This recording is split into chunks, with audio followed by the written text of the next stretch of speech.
Okay, everyone, welcome to the 12th episode of the ABC Hockey Show. Again, appreciate you guys tuning in and listening. If you'd like to send any comments, again, abchockeyshow at gmail.com. You can post under the YouTube clip, you can post on Facebook. Here we are. We're going to do the last episode of what we would call this season, and then we will get into other areas that may touch upon next season, aka the expansion draft, etc. So, uh, let's start off with my favorite part of this show, where we talk about who won the Stanley Cup. Oh wait, who won? And Oh my right, least, that's right. It was a two-peat, which could potentially be a three-peat. But let's not even get ahead of ourselves. Let's celebrate the present. Let's celebrate the Pens winning in six, winning on the road like they always do, winning back-to-back championships, bringing the cup back to the Berg, and showing how great Crosby, Malkin, Murray, Sullivan, etc. are is just unbelievable. It was a huge achievement by myself and my beard that none of you can see, but a huge success for the Penguins and for the entire city of Pittsburgh. Ben, do you want to chime in on any thoughts first before I start gloating and just shouting the praise off the rooftop of every single Penguin? I just would like to say sincerely, and from a Ranger fan, I hate you, Ari. I hate you, Sidney Crosby. Yenny Malkin is a whiny bitch loser, and the only thing you have good going for you are the two ex-Rangers, Sullivan and Hagelin. Very nice, very very nice. Um, Look, when you look at the series, so obviously, or maybe not obviously, the Penguins beat Ottawa and the Predators beat Anaheim to make it to the Stanley Cup. The first two games won by the Penguins. I don't want to say easily because I think game one they definitely were outplayed except for a span of a couple of minutes, and then the game kind of shifted. Game two, you saw again a span where the Penguins were better, but I think for when you looked at the game as a whole, I thought the Predators were better, and if you look at the stats, I think that they speak to that as well.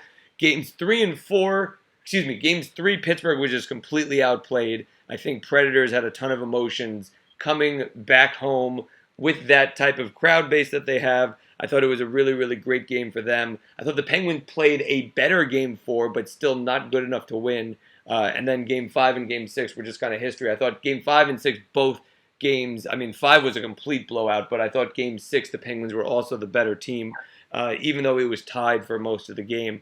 I think that this series really, really showed a couple of things. Number one, it really showed how good Crosby is. He didn't necessarily have the points to show it, but when you saw him on the ice, I thought outside of the one game that Pecorine just completely stole, I think it was it was either game three or four, the one where Pecorine stood on his head. I think it was game three. Yeah, it was. So outside of that one game, I thought every other game Crosby was the best player on the ice, even if the stats didn't necessarily show it in terms of points. The other piece I think that you want to see is that this Penguins team was able to win games not with stellar defensemen, but with a stellar team effort on defense. You constantly saw four guys back in the Pittsburgh zone. You saw everyone coming back and playing defense. You saw even guys like Malkin coming back and helping out on the defense, which is things that you didn't necessarily see in other games. And I think that the Penguins finally realized that the Predators were almost as fast as they were, but they were going to push hard, and that the only way that the defensemen, without the likes of Letang and whatnot, were going to really succeed was with the entire team coming back. And that's got to come back to the coach and the leadership, showing the players what they needed to do to win. I have to say, it was a very I don't. It was a very interesting series to me, and obviously, judging aside, I'm not a Pittsburgh fan, I'm not a Nashville fan. I love hockey. I love the fact that it was NHL playoffs, and I hate that it's over. It was a very interesting series because if you're looking at each game, no game was really close by score. The last game, Game 6, was to me a great, great game from start to finish. But Game 1, for example, right, I think Nashville completely, utterly outplayed Pittsburgh, but could not finish, and Rene was not good. Game 2, I think they were very even, but Rene was terrible. I mean, Game 2, I think he was awful. And he only played one period that game, and but it was a terrible period. But if not for him, I think if it's a goal, it's him on a regular night or another goalie on an average night, Nashville probably wins that game, or at least isn't losing it 4-1. I would agree with you. Yeah, Yeah, the score was just odd. Rene was bad. One thing I did note, twofold. Number one, Rene was worse in each series as the playoff progressed. So I don't know if that's a fatigue thing, or if that's teams just figuring him out, or if it's teams, or better said, or if the teams he was facing as the playoffs progressed were better, or some combination of all three. Do you know, has Rene ever won a Vezina? He's won two. He's won two. So I always think I've thought the past few years he's one of the better goalies in the NHL.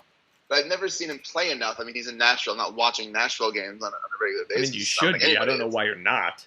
But the truth is, if I was in Nashville, I think I would watch Nashville games. But that no one else does.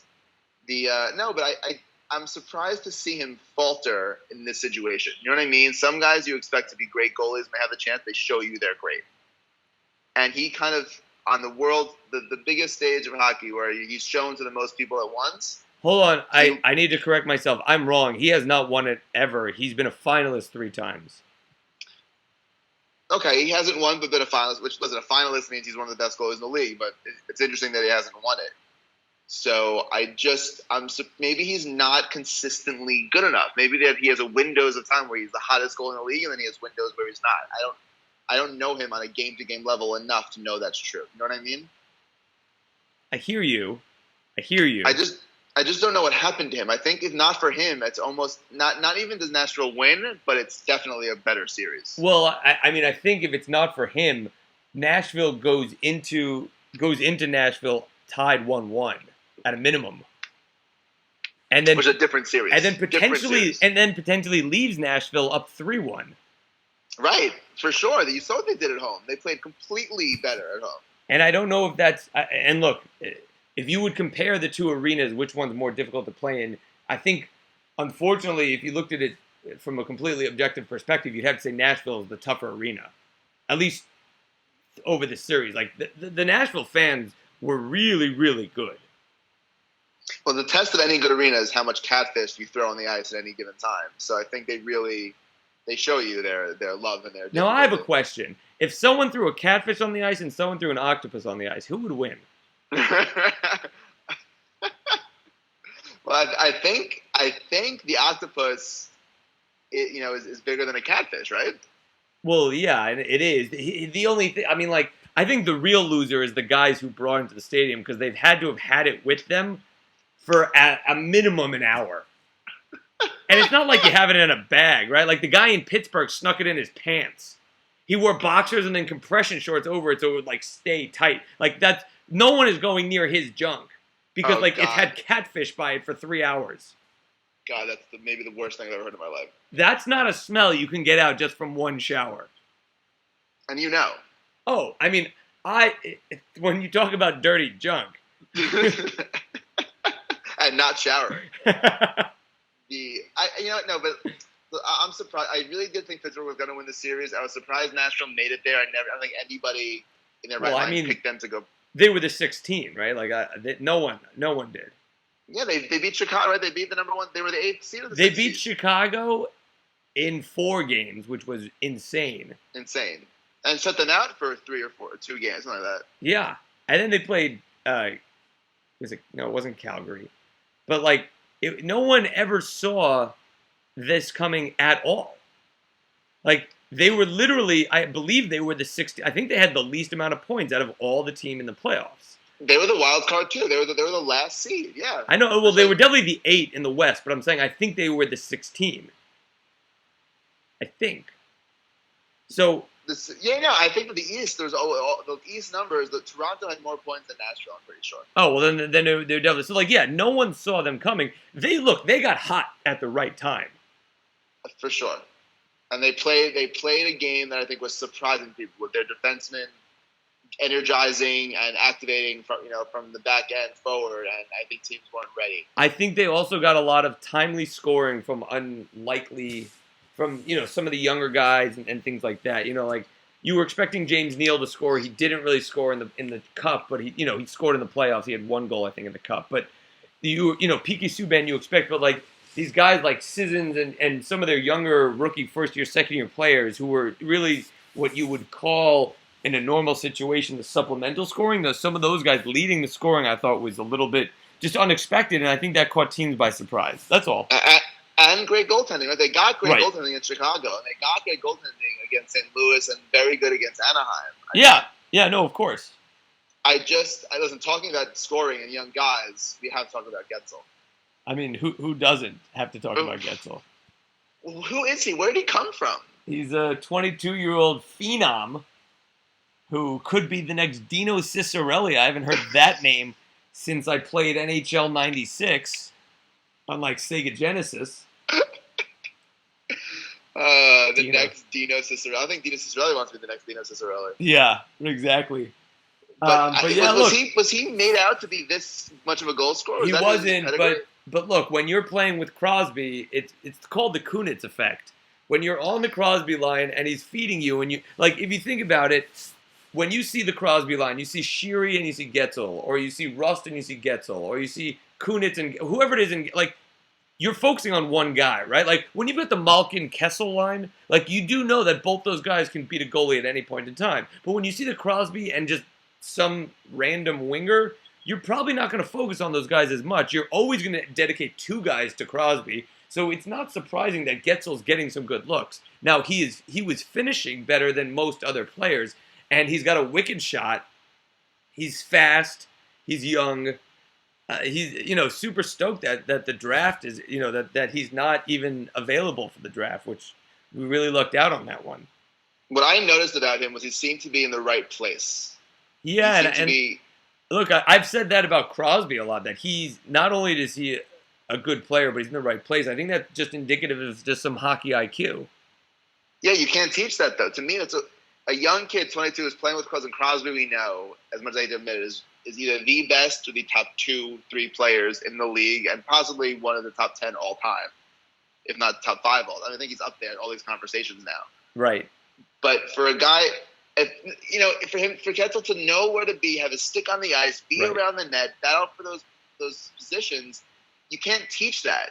And to be around a guy who's going to only make him better for the next few years is only going to create it's going to give Getzel a big hands up and heads up of where he maybe could have been without him. I totally agree with you. If I'm Getzel, I'm making sure I sign my big contract at age 25 before Crosby retires or before Crosby goes down, because we know that production's only going to go down after Crosby's 32. So I think he's got like 3 more years, then he's got to sign a big contract, because after that he's not getting one. It's true. Well, can we talk about Malkin's fight for a second? Well, if that's what you want to call it. I mean, we could talk about the hug with PK Subban. Kind of looked like Barney in like a little "I love you, you love me" situation. Let's drop our gloves so we can hug each other tighter. It was foreplay. Yeah, at best. Ugh. It kind of looked like a high schooler who didn't know how to unhook a bra. Like, that's really what it was. Like, oh, this is how I do it. Okay, this is how we fight. Sure. It's almost like a kid has no idea what he's doing, and he's like, well, I've seen them do it on TV, so here's what I'll do. So he got the first thing right. They dropped the gloves. And then, like, well, they get close together, so this is what I'm going to do now. But really, it was kind of like ballet dancing.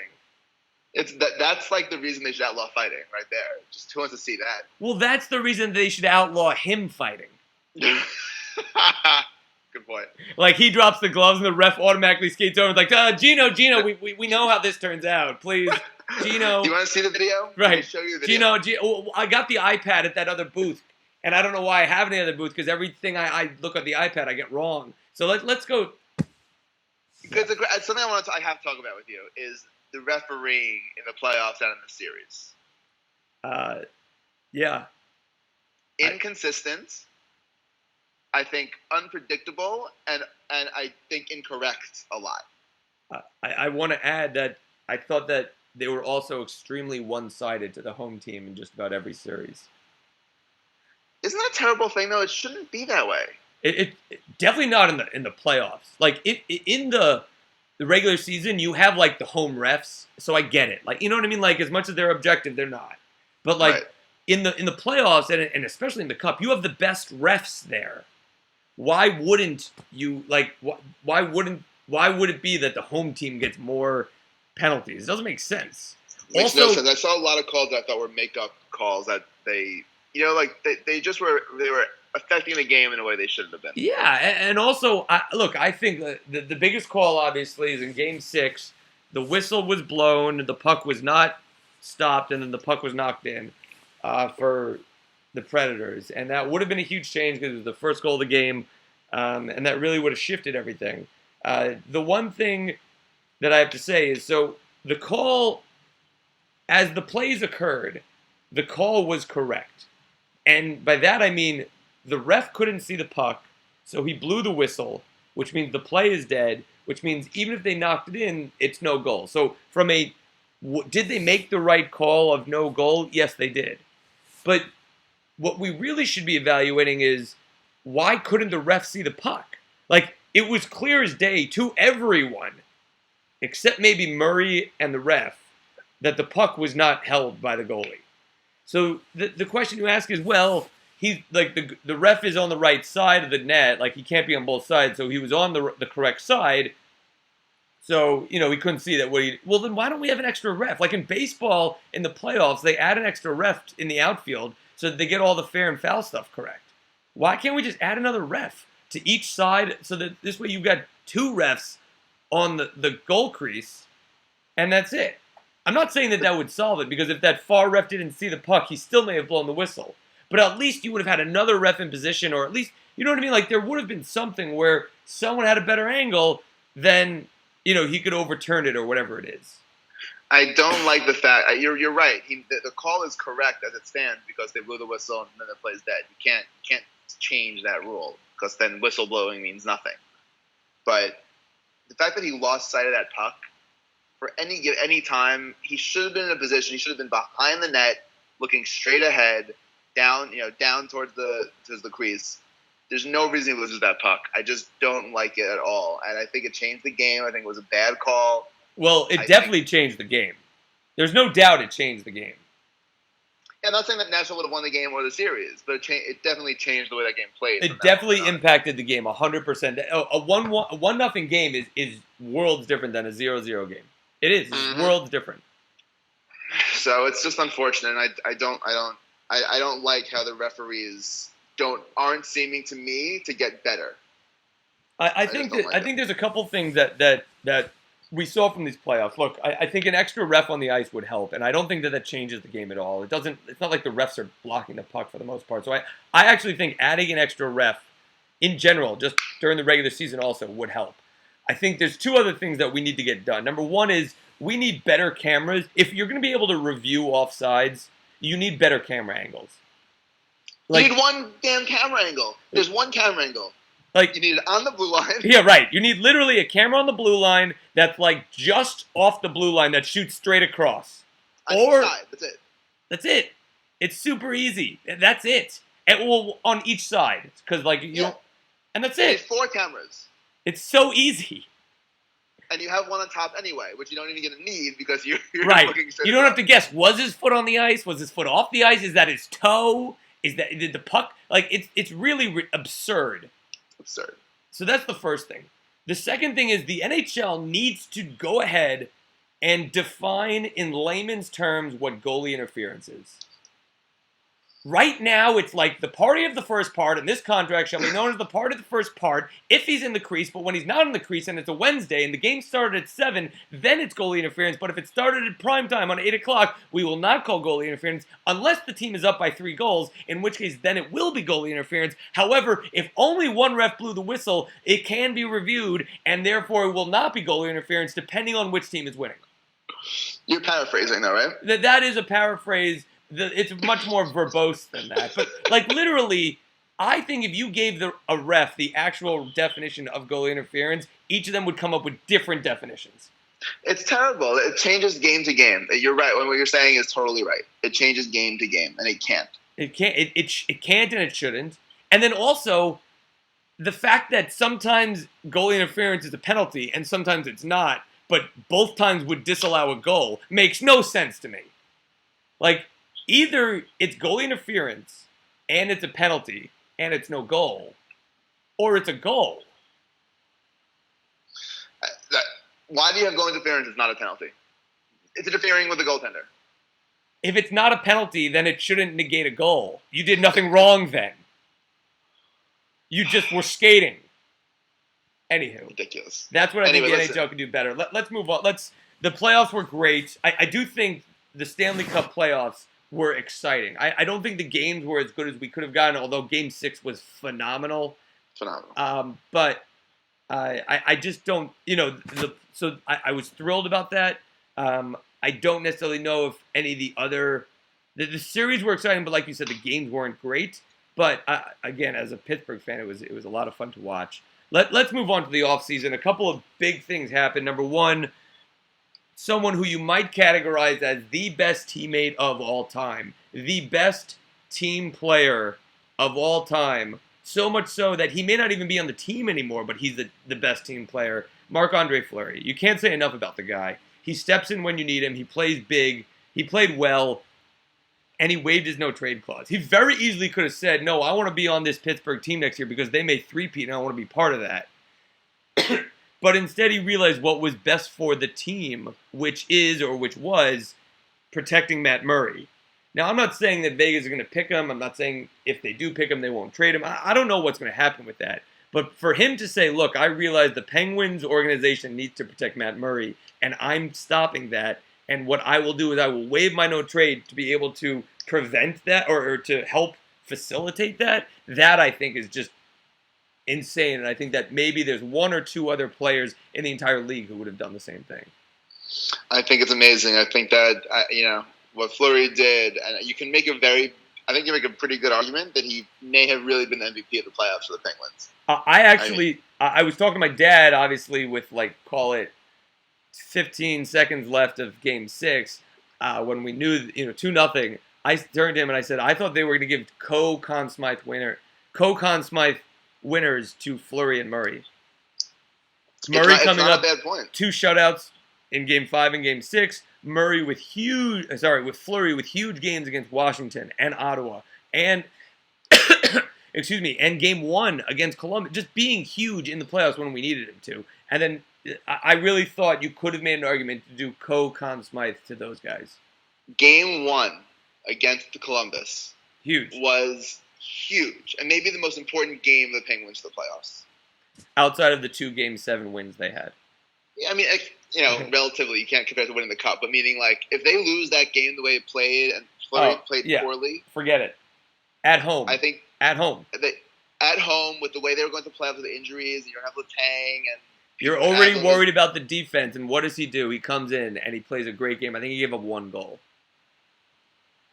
I think he gave up 1 goal. I think it was It was a 4-1 win. We had an empty net. But, I agree. I thought Fleury was huge when we needed him to be.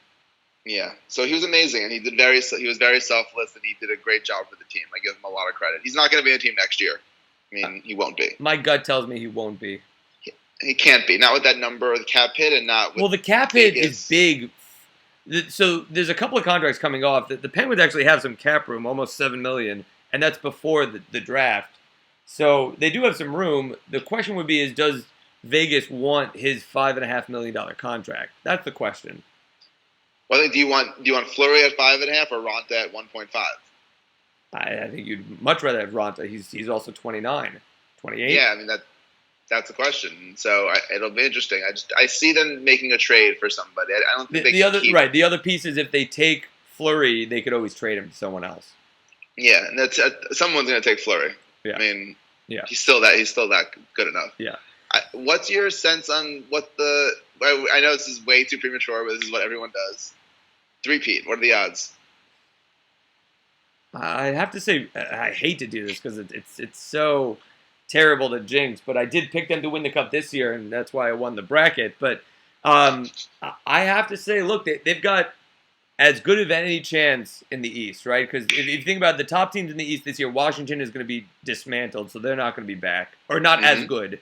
The Rangers will always be there with Hank, but he's 1 year older. And who else in the East scares you? Tampa. Who just traded away Drouin. Yeah, Drouin. I think Tampa's in a rebuild. They don't have Bishop anymore. I don't know. I'm not afraid. What, is Stamkos going to have another leg surgery? I mean, Tampa doesn't scare me. I like Toronto next year. The Columbus never really scares you. Columbus scares you in the sense that they're goons. Like, you'll get hurt. They'll never win Columbus. I just don't trust them. No. I like Toronto. Washington's going to be different. I think Toronto is still 2 years away. Ottawa, is Ottawa anything? Edmonton in the West? I mean, I don't know. I think Ottawa caught lightning in a bottle with Craig Adams, and I don't think he does it again. Oh, sorry, not Craig Anderson, but I don't think they do it again. Montreal, they have Drouin now. That's true. Montreal could be a good team. So let's say Montreal. That's a possibility. So that's it. I think Pittsburgh is. I think Pittsburgh's got a real good chance, and then. Who do you see from the West? I mean, because both of us know the West so well and predict things from the West so well. I mean, look, Chicago's there every year, but they're also another year older. And they've got Edmonton, I love. They have questions in net. Edmonton is the one team who they're only going to be better next year. It's true. They're going to be better. Chicago, Nashville, I think is going to be good again. I don't think so. Why? I think Nashville missed the playoffs. Oh, I will take that bet with you right now. Okay. Okay, deal. We'll figure out dinner either in New York or Miami, depending on who wins. We'll figure out the wager. We'll figure out what's on the line. But I don't think Nashville makes the playoffs. Interesting. Yep. Anaheim is getting older. Anaheim's getting older. Calgary, I mean, please. The Sharks are also getting older. My question is, does Chicago have the goaltending? That's really the question. What? Yeah. Listen, we're gonna see. And Vegas is gonna take players off teams. That's gonna change teams. I agree. Cases. That's also true. Vegas may make a big deal. The one thing I think is I can say about the Penguins is Vegas won't really affect them all that much. Right. So the Rangers, Vegas could really affect the Rangers. Yeah, I agree. But I think this all started with me saying that two important things happened for the expansion draft, and that is the second thing that we didn't touch on, but this does segue nicely into it, is the Rangers bought out Dan Girardi. And I think that was a huge move because of his no trade clause. Huge. I mean, or no move clause, whatever. But yeah, no, they had to do something with him. No one's taken him. I think it was the right move. You have dead cap space now for 4 years. But what is it? It's only like 25% or so, or it's half the cap hit for 2 extra years. Yeah, but those later years are only like $1 million or 1.3 or something. Yeah, I mean, listen, it's not huge. It was worth it to do. Absolutely, especially with the expansion. If the expansion draft wasn't happening, I don't think they'd do it. I don't know. It's a good question. They may not have. Because you'd have to fill his, like, you'd have to sign another defenseman, and then it's like that guy's salary plus the cap hit of Girardi. Like, you could have just kept Girardi. If they didn't have a no move clause, then they could have exposed him. Would they have bought him out? Oh no, they would have exposed him because he wouldn't have been taken. Right, he wouldn't have been taken. Correct. It's the no moves clause that caused it. Right. So listen, I think Raanta is our biggest potential loss, and then they could get a young kid like Lindbergh, or they may take Grabner, but in general, I think it's going to be Raanta. Yeah, I agree with you. I can't see them. And by the way, they could take Fleury and Raanta and have Fleury start 1 year and Raanta back him up and then flip it. Do you know what I mean? Like, we already see that Fleury can be a second goalie. So yeah, absolutely. So I can see us both losing a goalie. That doesn't affect the Rangers as much this year or the next year, but it definitely affects them for the 2018-19 season. But the Rangers are supposed to have a couple of goalie prospects that can shape up to be something good, but we're going to have a lull. No one's going to be Hank, right? And you're going to have to build somebody up. That's like saying no one's going to be Crosby. I mean, like, no one's going to be Hank. I mean, like, yeah, that's because, like, Dominik Hasek and Patrick Roy, and, like, they come around once a team's history. Yeah, you got to hope that you get another guy who's going to be serviceable quickly. Yeah. Well, all right, so here we are. Season's over. Season's 2017. over. 2017, 16-17 season ended the best way possible. Let's hope next season ends the same way. This is going to be our last episode for this quote-unquote season. We will have an episode after the draft, which is going to be June 21st. We'll have an episode after that. All the protection lists are due this Saturday, so we may know a couple things there. We will find out who was protected, who got drafted. So we'll have a show after that. Obviously, tune in. Again, any ideas, any comments, any corrections, shoot us an email, leave a comment. We appreciate you guys listening. It's been an amazing season, and we can't wait to speak to you guys after the draft. Congratulations, Ari. Thanks, man. Bye.